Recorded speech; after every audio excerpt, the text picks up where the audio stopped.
What's up, everybody? Welcome in. It's Friday. 12-game slate, I believe it is, off the top of my head. I should probably just look at the screen. It shows me.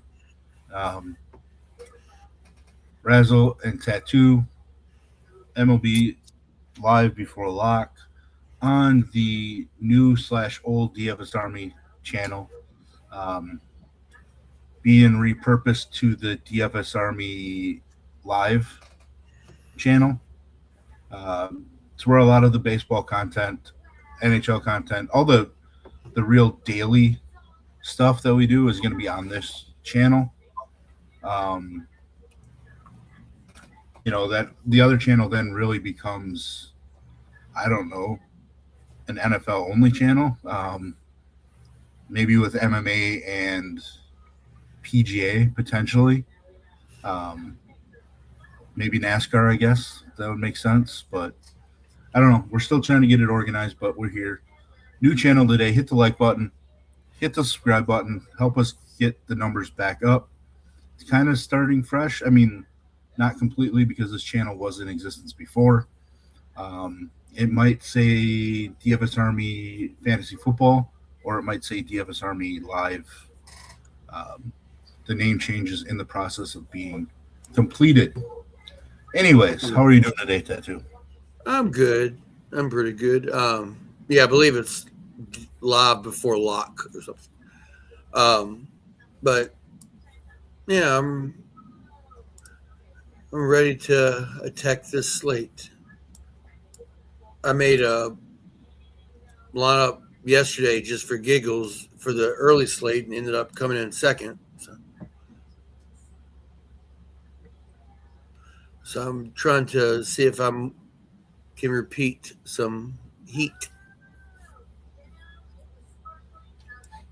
I would settle for a top 100 finish right now, because the last week has not been pleasant for me. But yeah, we have 12 games to work with. I don't really think we have a whole lot of weather to worry about. I think there's some potential in-game delays in Minnesota, but nothing too terrible, I don't think. And not really playing Zach Matthews, probably not playing Waka. I mean, I might, just because I personally think that this pitching slate has just a bunch of names you could play, but no names that I really want to be like, all right, this is absolutely where I want to take a stand on tonight. What are your first thoughts at the pitching for this slate?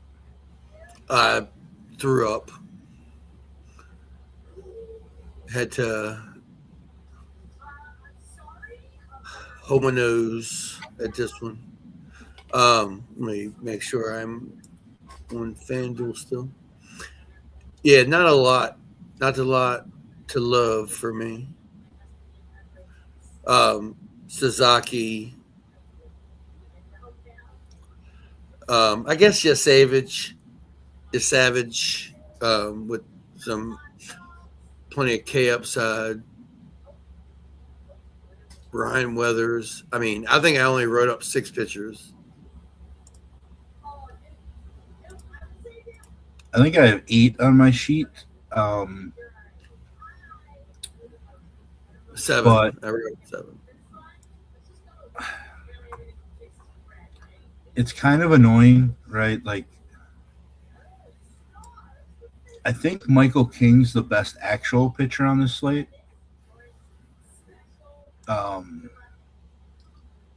But like, anytime we have Roki Sasaki as super chalky, that's a huge worry for me, because Sasaki just hasn't been very good. I realize the last 3 starts haven't been bad. 2 of the 3 have been pretty solid. But yeah, he just hasn't been that great. So relying on Sasaki on a 12-game slate feels like something that we shouldn't have to do, but yet here we are doing that.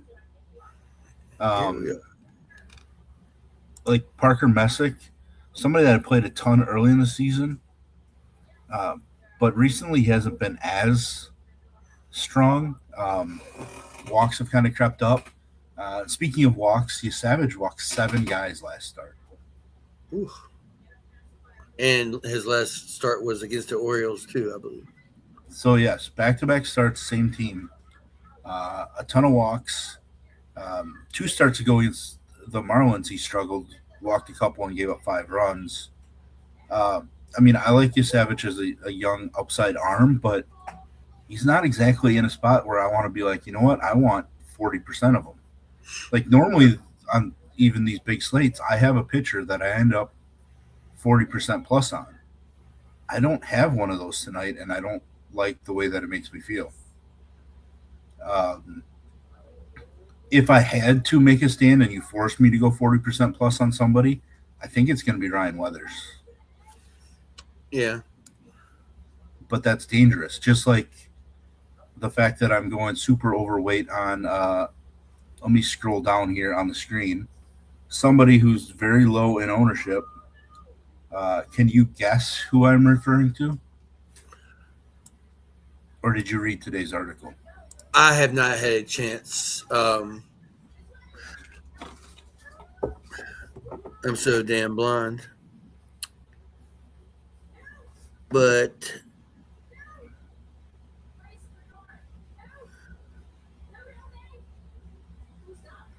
I'm going to say Brandon Young.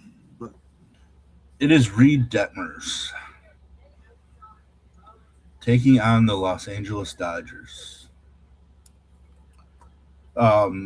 Since I wrote that article, his ownership percentage has doubled up to 1.3%. Woo! So we've seen recently Detmers with huge K upside. Like he has 29 strikeouts over his last 3 starts, which is like 16 innings or something like that. Or 18, I don't remember. But it's a lot of strikeouts, not a ton of innings. The Dodgers against a lefty, I think, is a way that I want to attack them a little bit more. I mean, Muncy left last night, and we didn't know if he was going to be in the lineup anyways. But without Teoscar, the lineup against lefties is weakened, right? It's volatile. I understand it because Reed Detmers is volatile, right? Like he and Weathers are like the same kind of pitcher. When they're on, like we just rack up strikeouts. When they're off, guys just rack up base runners against them. But you know, it's a spot where I can go 10x the field and not completely ruin my night if he gets lit up.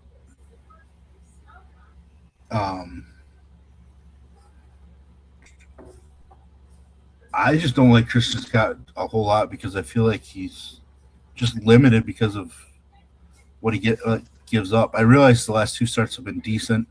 I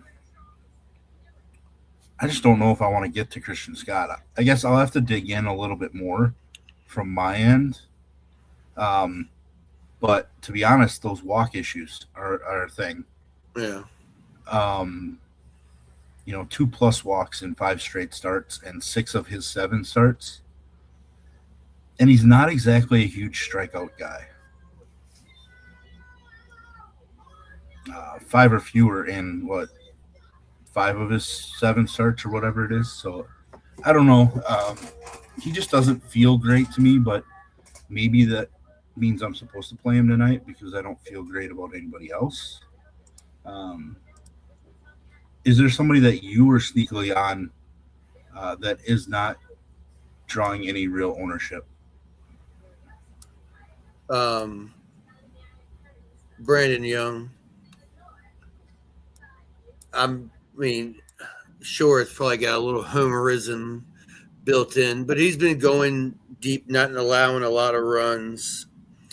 And for obviously it's dangerous, but for 7,300, for a SP2, I could be talked into using them.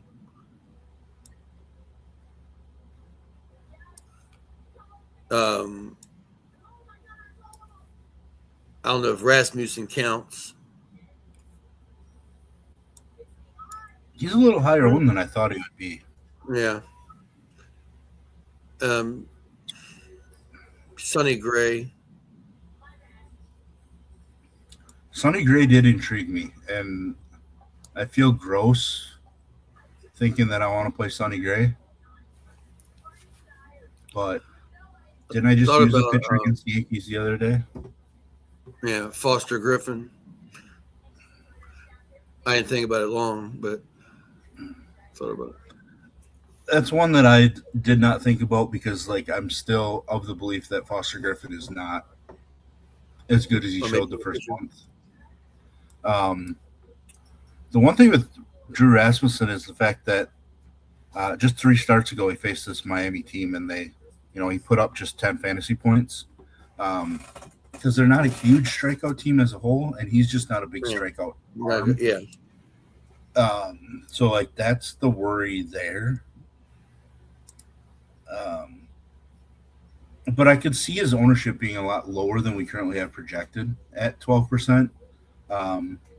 Mainly because you have Sonny Gray and Michael Walker right there. And I do think that Sonny Gray and Michael Walker both make a little bit more sense than Rasmussen does. So his ownership could plummet, and then that probably puts him in play on this slate. I really kind of want to just play low-owned guys on the slate since I hate much of the pitching overall. Yeah. Like, if I thought Brandon Sproat could go a start without walking anybody, I'd consider using him in Coors. But I just don't think we can get that start out of Sproat at all.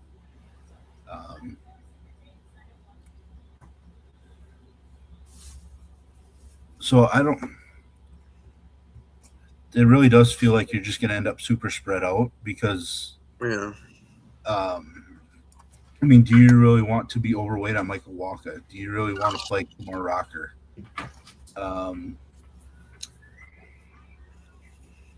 I guess you could talk me into considering Peter Lambert against the A's. He's been a pretty solid reverse splits guy, I believe. So he has what it takes to kind of neutralize the 2 hottest hitters on the A's in Kurtz and Soderstrom. But I don't know. Like, that feels like I'm dart throwing there, and I think I'd rather take that chance if it was a 5 or 6 game slate than a 12 gamer. Yeah. But I don't know. I can like the A's. Definitely have A's stacks. I did debate Merrill Kelly a little bit.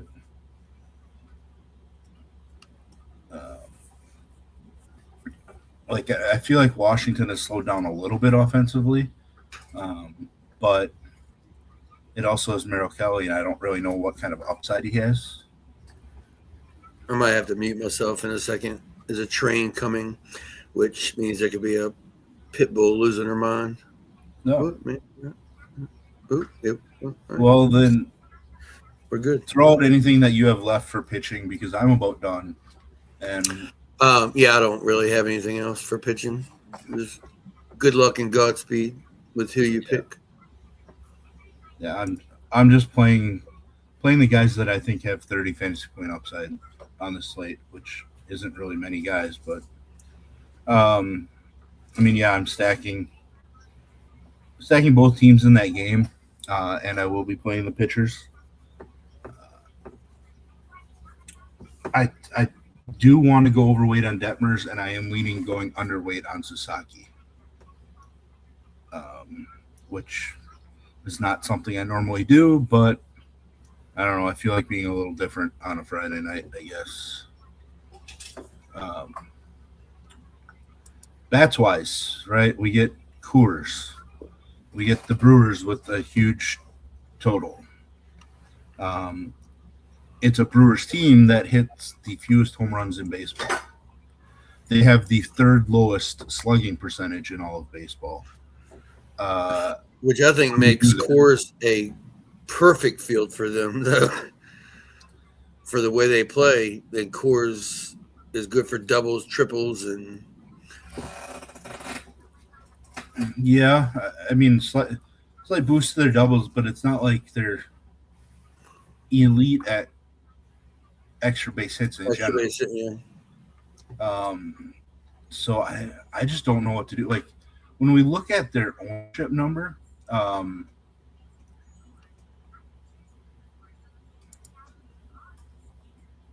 like it's through the roof. Yeah. Do I really want to take a? I don't do. Can I call them weak hitting team? Like they can score some runs, but Yeah. they grind out runs a lot more. I don't know. It's really tough to want to do it, like especially at that ownership. Um, they're as owned as number 3, 4, and 5. 3, 4, 5, and like 10 combined, right? In terms of highest ownership. Yeah. So like that's a large percentage. Unfortunately, like since I wrote my article, the team that I wrote to fade in the article has dropped over 30% in ownership, which shocks me because it looked like everybody wanted to pick on Brady Singer based on how bad he's been this season. Especially because he's given up, 8 home runs over his last 3 starts. So, like, now I don't know if we can fade St. Louis. They're at like 72% owned earlier, which Yeah. put them at the third highest owned team. And a third highest owned St. Louis team just did not do it for me. A little more power than Milwaukee, but less on base ability. So I don't know. Maybe I have to switch and just fade Milwaukee as a main stack. Geek would say, grow a set and fade that shit. I don't want to fully fade the team because I do like the way that Churio's swinging it and Yelich has solid BVP. But I don't know. As a 5-man, I don't know that I want to compete with that ownership number on a 12-game slate, especially, right? Yeah. Like with 24 teams playing, I should be able to find another team that rivals them in output. Obviously, there are extreme outliers where teams can put up 16 runs, and then they end up like the highest scoring team by double what second place is. But even if Milwaukee puts up 10, with how they score their runs, I think I can get more fantasy points from a team that puts up 7 or 8.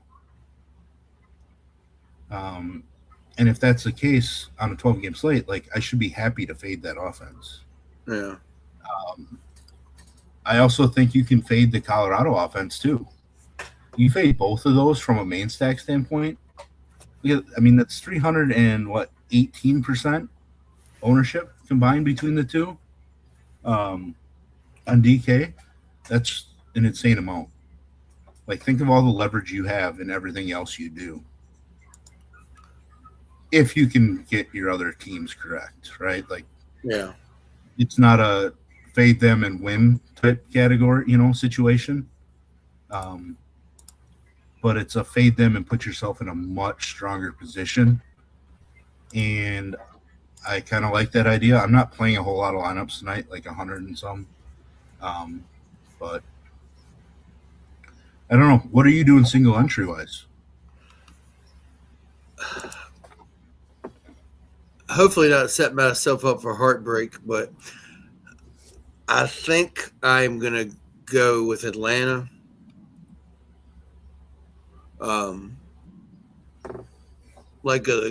It would be Atlanta or the A's. I feel like they're my 2 favorite spots.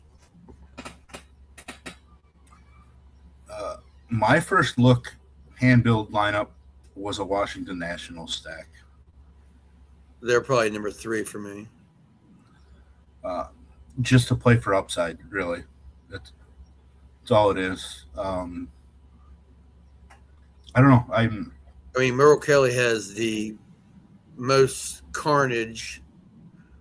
Like when you look at his numbers, they all are dog shit. So Yeah, a lot of his numbers are skewed to early season starts, which is one issue. But still, that Washington upside is just so nice for me. Uh, on a slate where they're going to be unowned. I didn't even look at this ownership percentage before I hand built. I just kind of hand built first look, and that's what I went with. Um, God I damn. don't know. Like, I'm feeling very contrarian today, um, which feels really weird. I generally try to mix in chalk with contrarian thoughts to kind of get a blend. Um, but today I'm feeling very contrarian across the board.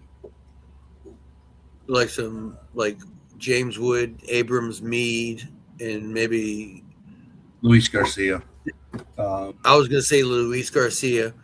I just didn't know about tying up first base, but I obviously as don't long as want to. I don't want to Ruiz, tie up first base, but he has the best BVP in the matchup. Um, I don't remember it off the top of my head, but I knew it was strong. Um, but yes, the problem is first base. Uh, all this week we've been talking about how loaded first base is. I think it's tonight is the most loaded it's been all week from guys that I want to play standpoint. Um, there are guys that I left off my notes that like I yeah, really wanted to put because I was starting to fill out too many first basemen. yeah, I stopped at 6, and I could have kept going. I have 8 right now.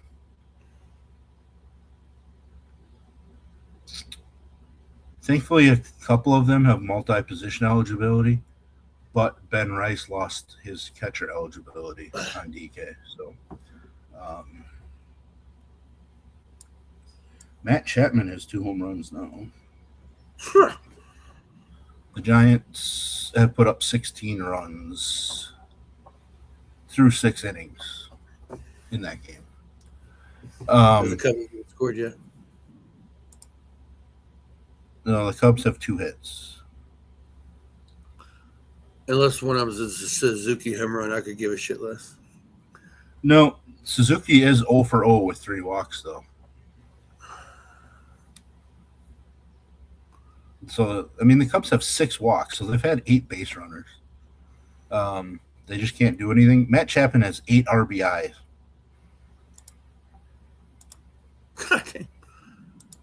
He has a slam and a 3-run, and then a sac fly. The Giants have hit 5 home runs so far, but they've also struck out 9 times. Ramirez up to bat, it's only the bottom of the 6th. Yeah, I didn't get any action in on that game, but um, yeah, this whole channel change thing really sucks because I appreciate all 7 of you that are out there viewing it. Um, but that's like a sixth of what we normally have.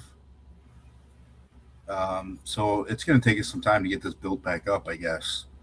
Um, yeah, frustrating to see, I tell you, but whatever. Yeah, Um, at the bottom of the list, we see Texas, right? yeah. Um, does that number come up? Because I don't know if you noticed, Texas activated 2 guys off the IL. And they're One not name. just 2 random dudes. What's that? I said, is one name Seager? One is Seager and the other is Wyatt Langford. So, like, both guys coming back at the same time. Yeah.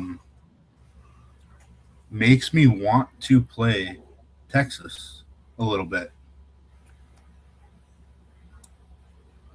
Um,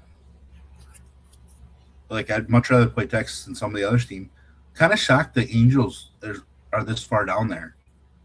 Given how much Roki has struggled overall as a starting pitcher. Um, so that's super intriguing to me. That's Um, great. Not even 7% total. yeah, that's wild. Yeah, I mean Washington, the A's, Toronto, 17%. Kind of like Toronto a little bit tonight too.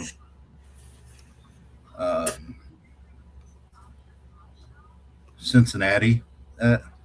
I've been off Cincinnati a little bit since Ellie went on the IL, just because I feel like he brings so much explosive upside to a stack. Um, Atlanta probably should be higher owned. I mean, the Dodgers aren't even as high owned as I would have thought. Just the Dodgers. But again, I'm on the Detmers train, and that's probably going to die tonight because I'm going to rely heavily on Weathers and Detmers, who are, Blake Snell like pitchers. Mackenzie Gore falls into that category. They're guys that they can strike out 12 one night, and then the next start they can give up 7 in 3 innings, and forget how to throw strikes. So, any other sneaky offenses you're looking at? Pittsburgh, maybe not a full 5-man stack, but you can always talk me into playing Brandon Lau. Reynolds, is Ozuna in the lineup? I have to look. Because Ozuna definitely has the BVP. He is in the lineup. Jake Mangum is not in the lineup, which kind of drives me nuts. And I mean, I'm sure Ozuna would love to go back to Atlanta and show out. Yeah, he definitely feels like one of those shocking GPP winning plays. My favorite Pittsburgh bat is Nick Gonzalez. He's leading off tonight. Just been so good. And last year was really good against left-handed pitching too. So, he helps offset all the lefties in that lineup.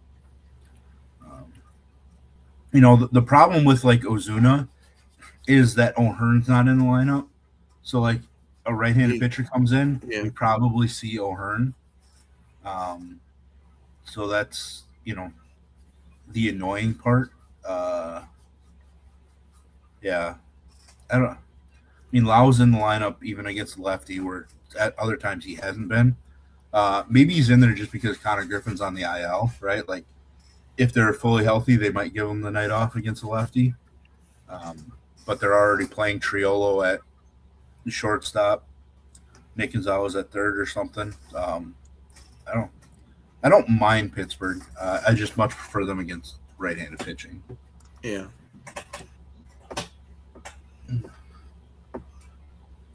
Are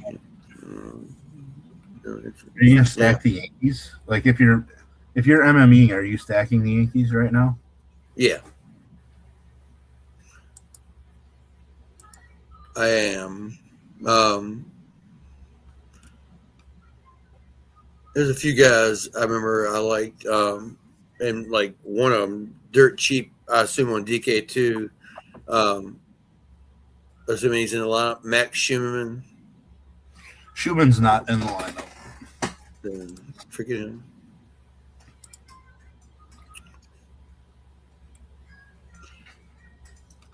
I mean, the problem with the Yankees lineup is it looks so bad without Judge.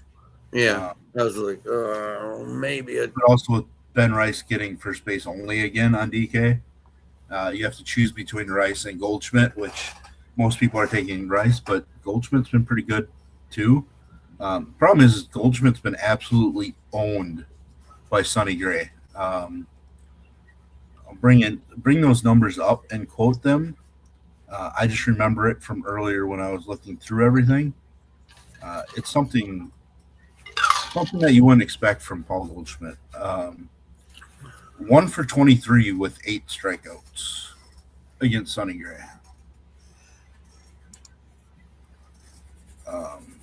But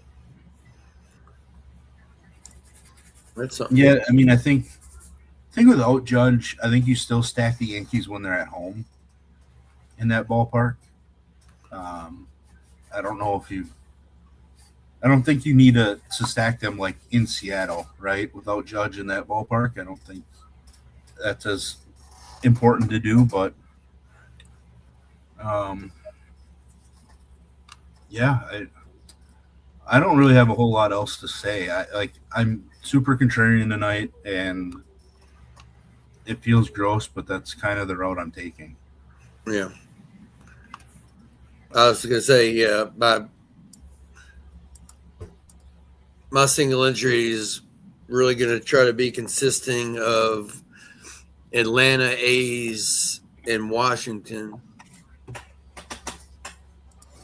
And I don't know, let pitching fall where it may. Drago says he only likes to mini stack the Yankees without Judge. Yeah. I mean I can Bellinger and your choice of Rice or Goldie.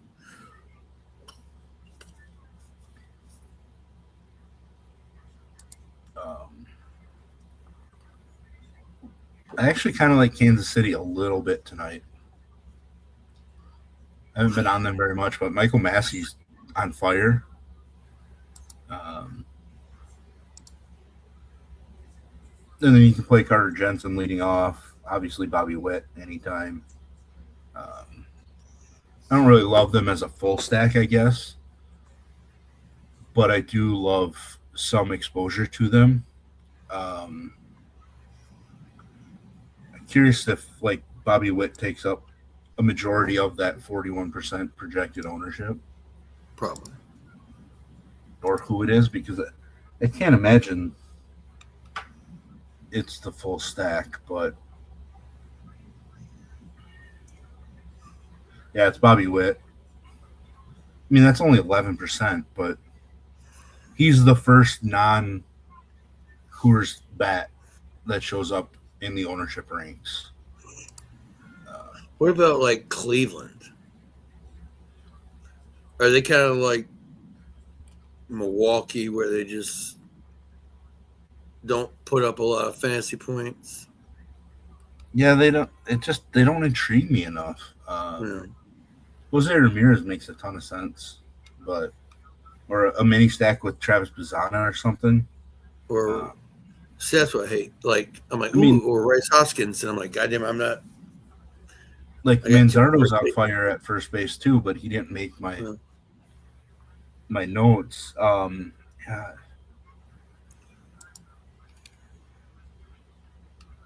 I mean maybe like it just like to me it doesn't help when you have a guy like Stephen Kwan just struggling so much, who was so good at just setting the table for Jose Ramirez and whoever after him. Um, like the That's lauder probably is fine, but I'm not really in a hurry to play Austin Hedges. yeah, I really don't want to play Hoskins. Obviously, Kwan struggling. I don't necessarily want to play Daniel Schneemann. He was on fire earlier in the year, but he's really cooled off since then. So like they just have a bunch of guys in the lineup that I prefer not to play. yeah. Uh, but I could make a case for Ramirez as a one-off if you're willing to put that salary into your one-off. yeah, third base seems weak enough overall that I think you can do that.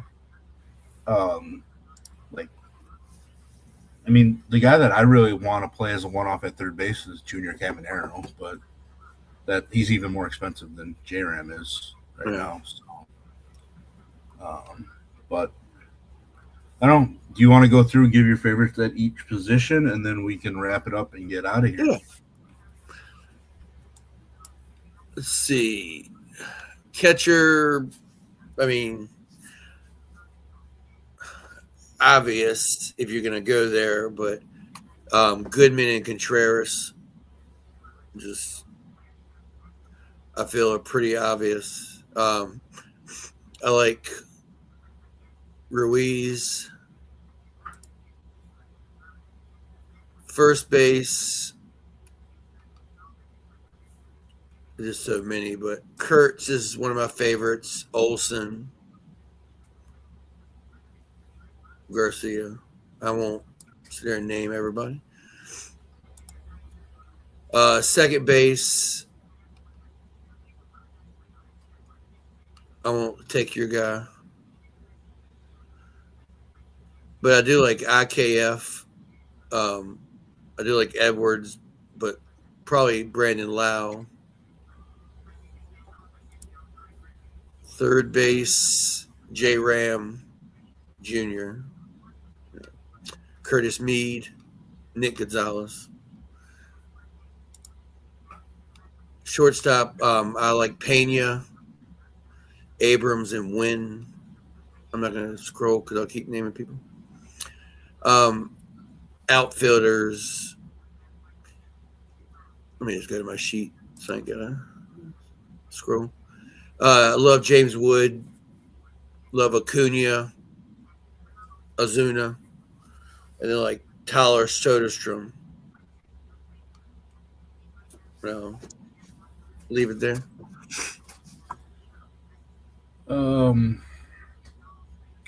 For me, it's really Hunter Goodman at catcher. Maybe Carter Jensen leading off. And then maybe Will Smith, even though I like Detmers enough. First base, it's just pick a random team, and I think you're probably going to be fine. Yandy Diaz, like I made a point in our Discord earlier, like every week it looks like, I look at the Rays OPS for the last week to 10 days, and every week it seems like Yandy Diaz is over 1,100. I don't know how it's possible because like his season-long OPS is not over 1,100, but yet he just continues to produce. And he makes a pretty good pairing with, somebody I like at third base. Second base is Ernie Clement and Mike Massey. It's really those two are my favorite. I prefer to spend down at second base, and they help Dewey that. And we get to do it without punting the position, in my eyes, because they're both Clement's hitting over 300 on the season, but I think he's hitting like over 400 over the last week, and Massey's just doing a lot for Kansas City without Michael Garcia. Third base, obviously J-Cam, like I mentioned. Yandy Diaz can play there as well, but I like to pair him with J-Cam. Nick Gonzalez, and then Akamoto for Toronto. And the power that he adds, because that lineup does not have a whole lot of power, so they need him to produce. Shortstop, one of my least favorite positions on this slate, to be honest with you. It is probably Jeremy Pena. It could be Dubon yet. Like, he just keeps producing. I don't even know if I think he's in the lineup because I think he was hitting fourth or fifth or something weird. But yeah, like Dubon just keeps showing up. Batting fifth. And then CJ Abrams, if I'm spending up at the position. Outfield, so many guys to choose from. If I am using Coors bats, Churio and Jake McCarthy and then, are two of my favorites. JJ Bleday at sub 2% ownership, it looks like, with the way that he's been swinging it. Probably go super overlooked because he's so expensive. Jesus Sanchez has had some solid success against Brandon Young. Nathan Lucas is like 10 for his last 22. And the dart throw on the Orioles side would be Colton Cowser, who OPS approaching 1,100 over the last week, but yet still only priced at 2,300 on DK. Just some cheap outfield bats to try and rely on this evening. But yeah, that's all we've got, or all I've got. I assume that's all Tattoo's got, unless he's got home run calls or not. But no, I was gonna say only thing I was gonna say, I would rather stack Washington, Arizona than Milwaukee, Colorado. yep, that's pretty much how I feel, and it's gonna make or break a Friday night since everybody else is on those two games. But yeah, appreciate you guys checking us out. We got to work on getting the numbers up on this channel so that we can get to where we were from a view standpoint, etc. We should go topless next week. Might have to. Probably gonna have to start pushing it out on the X machine again. Yeah, I gotta fix my X, so that's why I haven't been. I had you blocked, Geek blocked, everybody from DFS Army blocked, and I had to go through all this shit. So you got your original one back? Yeah, I got it back, but it went through so much stuff and unfollowed people and blocked people and stuff. Oh yeah. I get all the home run notifications. I get all the goal notifications. I would get that velocity notification, exit velocity, blah, blah, blah. Double would have been a home run in one of 30 parks or shit like that. So they just blocked all that. So I'm still fighting with it. So yeah, it'll take us a little bit to get this rolling again, but we will get there. We'll be back Monday at some point, probably Monday afternoon. Hit us up in Discord if you have any thoughts, questions, etc. If we're not winning something, let's hope one of you guys takes something down. As always, helmets up. Good luck, everybody, and we will see you on Monday.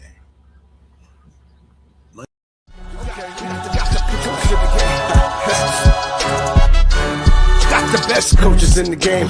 We really ain't playing. We regroup up in the Slack chat where the coaches debrief. We be piecing these puzzles, occupy the chunk of the pie. Ain't no lie when we hit the block. Helmets, casket is top. You be seeing helmet after helmet, helmet after helmet. First place, second place, fifth place, eighth place, 12th place, 15, 16, 20. So many helmets, you got blurred vision, we got too many. Tick your check. Oh man, shit. They got us fucked up. Army, regroup. We pledge always to have that edge. We don't fire warning shots. Competition just dropped. We locked and loaded before lock. Whatever the time, yeah. Do you even correlate? Being the best requires a willingness to outwork your competition. There's always someone smarter, faster, sharper, more naturally gifted.